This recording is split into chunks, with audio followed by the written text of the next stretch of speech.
Paz, meus queridos. Corra com os cavalos, olhe para Jeremias, olhe para a palavra, se volte para Deus. E vou ler novamente hoje com vocês o texto do Salmo 119, verso 32. Percorrerei o caminho dos teus mandamentos, quando me deres mais entendimento. E o texto de Jeremias, capítulo 12, verso 5. Jeremias, se você se cansa correndo com homens que vão a pé, como poderá competir com os que vão a cavalo? Se em terra de paz você não se sente seguro, o que fará na floresta do Jordão? Nós falamos sobre o enigma, que nós vivemos um enigma numa sociedade. Semana passada falamos sobre isso, numa sociedade medíocre, uma sociedade que expõe as pessoas para um seu minuto de fama, uma sociedade onde é precioso e valioso ficar assistindo o outro fazendo comida, indo para o banheiro, lavando roupa e brigando, né? Mas também numa sociedade em que nós podemos ter uma postura diferente, uma busca diferente, né? Nós podemos continuar sendo pessoas que buscam integridade, verdade, olhando para a palavra de Deus e olhando para homens e mulheres que, apesar dos seus defeitos, se submetiam à vontade soberana de Deus. E eu quero continuar falando sobre isso e falando um modelo de homem. O ser humano procura um modelo de homens num mundo cada vez mais desumano. E Jeremias é esse modelo. Jeremias é um modelo de uma vida pautada na excelência. O livro de Jeremias deixa claro que essa excelência é resultado de uma vida de fé, de se interessar mais por Deus do que por si mesmo. Uma vida que tem mais, que busca mais, se interessa mais, que tem pouco a ver com autoestima, com conforto, com realização. É uma vida que viveu plenamente. Jeremias viveu plenamente, mas sem nenhum traço de orgulho, de sucesso diante do mundo, grandes conquistas na história, uma vida plena diante de Deus. Parêntese, não estou dizendo que você não tem que buscar sucesso, que você não tem que ter autoestima, não estou falando que você tem que se submeter a tudo e a todos. Nós estamos falando de uma vida plena diante de Deus. Buscar o reino dos céus em primeiro lugar e as demais coisas vos serão acrescentadas. A autoestima tem que ter, sim, buscar aquilo que você tem aí como sonhos e planos, você tem que buscar, tudo submetido embaixo da vontade de Deus. É muito difícil retratar a bondade de uma forma agradável e é mais difícil, não, é mais fácil se tornar um canalha atraente do que uma pessoa cheia de bondade, né? Todos nós temos mais experiência com o pecado do que com a bondade, é ou não é? Tem. Por essa razão, os escritores têm mais material para criar um personagem mau do que bom. Olha nos filmes, como você e eu nos identificamos com os personagens ruins. Você quer ver um exemplo de um canalha bom? É um personagem ruim, que só faz maldade, mas a gente ama. No filme dos Vingadores, Loki, o irmão do Thor, ele é charmoso, ele só faz coisa ruim, mas não tem um que não gosta dele. Ele tem um fã-clube para tudo quanto é lugar. Gostam dele. Ele é um canalha atraente. Porque a maldade chama atenção. Ela chama atenção. Pessoas boas, virtuosas, quase sempre são chamadas de chatas, tediosas, maçantes. Jeremias é uma exceção. As qualidades marcantes dele são bondade, virtude e excelência. Ele viveu sua vida na totalidade. No entanto, sua vida de piedade não livrou ele das dificuldades. Ele enfrentou tempestades terríveis de rancor, de muitas dúvidas. Ele foi um homem que viveu com bravura. Jeremias supre nossas necessidades pessoais de um exemplo de vida. Ele foi um homem que chamava atenção, mas que vivia de uma forma inteiramente desinteressada em si mesmo, uma pessoa madura, pessoa madura. E como é que a gente busca excelência? Qual é a busca da excelência? Nós vivemos numa sociedade que procura nos rebaixar no nível de formiga, né? Fazemos de nós consumidores vorazes, porque quem tem mais é melhor. Opa! Você já procurou, às vezes, você nem procurou. Tem lá um anúncio que coloca lá uma máquina de café. Aí você achou interessante, você clicou em cima, deu uma olhada na máquina, interessante a máquina. Fechou e continuou a sua navegação. Nunca mais para de vir anúncio para você comprar a bendita da máquina do café.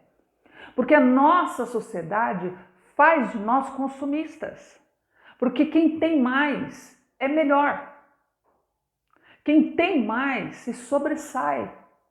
E ela faz isso gerar dentro de nós, até mesmo cristãos comprometidos com a palavra, cristãos que se voltam para Deus, faz isso. Não, você tem que ter.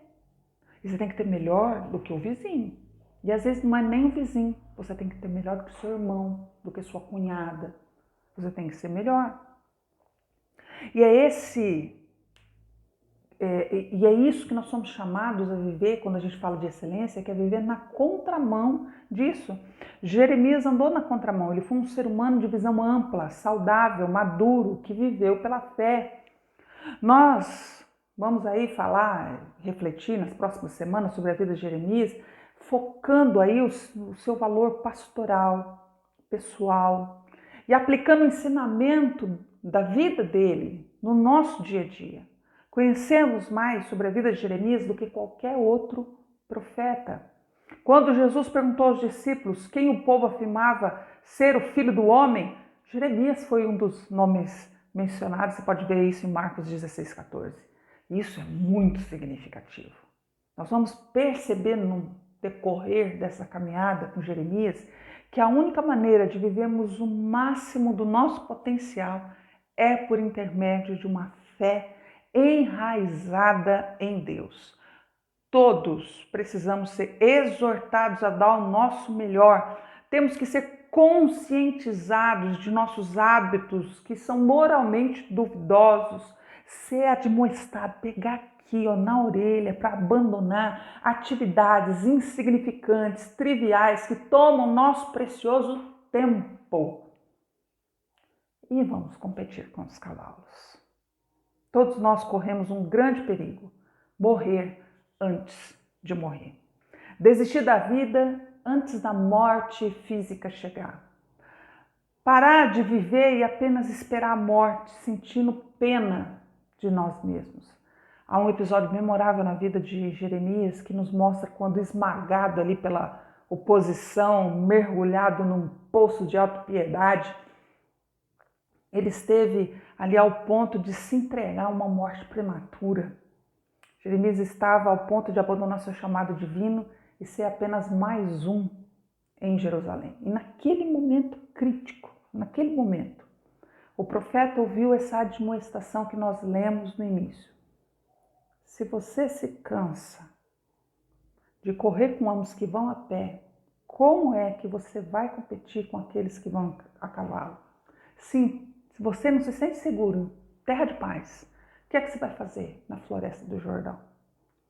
É como se Deus estivesse falando: a vida é difícil, Jeremias. É sim, você vai desistir diante da primeira onda de oposição. Você vai desistir. Vai bater em retirada quando descobrir que há muito mais por que viver do que 3 refeições diárias e um lugar para descansar à noite. Vai se refugiar em casa no instante que descobrir que multidões de pessoas estão mais interessadas em manter seus pés aquecidos do que viver para a glória de Deus? Você vai levar uma vida corajosa ou uma vida medrosa? Eu o chamei para que você dê o melhor de si, para que você persiga a justiça e mantenha a direção no rumo da excelência.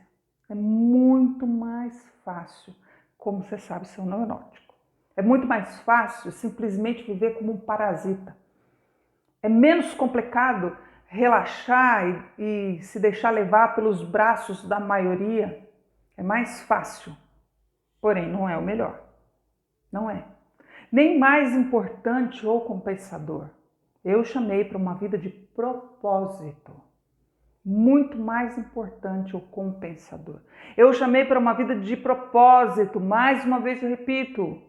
Muito mais além do que você pensa ser capaz de viver. E prometi te dar força suficiente para cumprir o seu destino e a sua jornada de fé. Agora, no primeiro sinal de dificuldade, você está ao ponto de desistir? Se você se sente cansado com essa multidão, o que você vai fazer numa corrida verdadeira, quando ela começar? Quando os velozes e determinados cavalos da excelência contra eles, como é que você vai fazer? O que você realmente deseja, Jeremias? Quer se arrastar acompanhando a multidão ou almeja correr com os cavalos? É compreensível que existam desistências rumo à excelência, desvios diante dos riscos, quedas ao longo do caminho da fé. É mais fácil se ajustar ao mínimo e viver com segurança do que se ajustar ao máximo. Afinal, a Bíblia nos diz que fomos criados pouco menos do que Deus.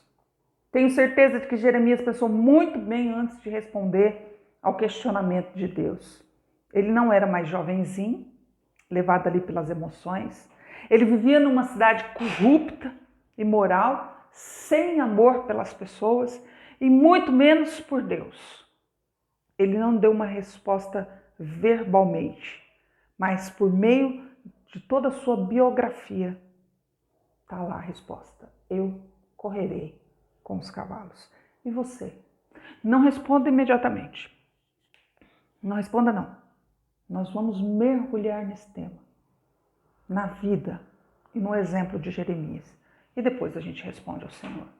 Entenda bem que uma vida de excelência não é você largar tudo. Algumas pessoas são chamadas para isso. Nem todo mundo. Nós vamos entender o que é isso. Nós vamos absorver o que é isso. E principalmente, nós vamos tirar da nossa vida inutilidades. Porque vida de excelência não combina com perda de tempo. Não combina com fazer coisas que não agradam, que não glorificam e que não edificam. Então, vamos nos preparar, porque nós estamos sendo chamados a uma vida de excelência, a correr com os cavalos. Deus abençoe sua vida e até semana que vem.